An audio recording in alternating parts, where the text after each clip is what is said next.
सवाल करने से पहले सुना करो। बिना वजह अगर समाजवादी पार्टी का एजेंट बन के आए हो तो दिमाग से निकाल दो, कुर्ता पैजामा पहन लो। देखिए, समाजवादी पार्टी की सरकार जब थी, गब्बर एक विलेन है, क्या आप विलेन की भूमिका में आएंगे? 28 विधानसभा उत्तर प्रदेश के पूर्वांचल की हैं और 28 विधानसभा में एक अपनी ताकत है।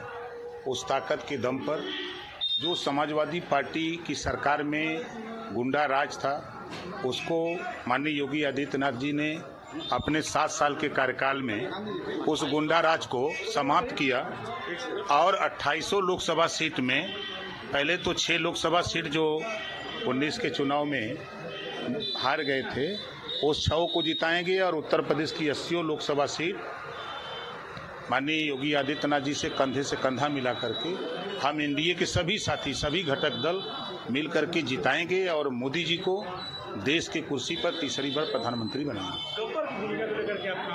गरीबों के लिए, गरीबों की सेवा के लिए, उनके मन में उत्साह के लिए, जोश के लिए, जो गरीब का सदियों से गुंडागर्दी के दम पे समाजवादी पार्टी की सरकार में मनोबल दबाया गया था, उनका मनोबल बढ़ाने के लिए हम पूर्वांचल की भाषा में उनको बोलते हैं। उसको आप लोग दूसरी भाषा में समझते हैं, हमारी भाषा दूसरी होती है।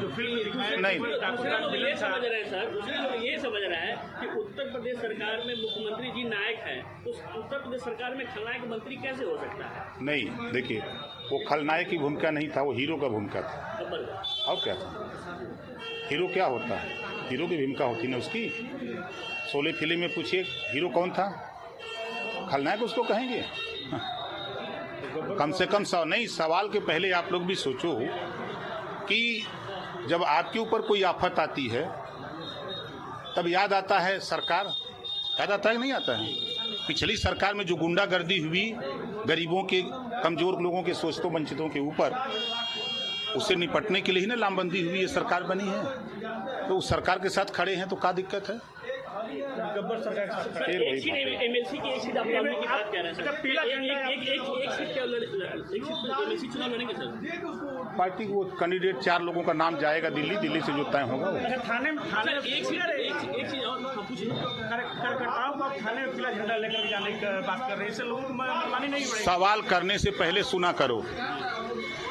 बिना वजह अगर समाजवादी पार्टी का एजेंट बन के आए हो तो दिमाग से निकाल दो, कुर्ता पैजामा पहन लो। हमने सुनो गुनो तब धुनो।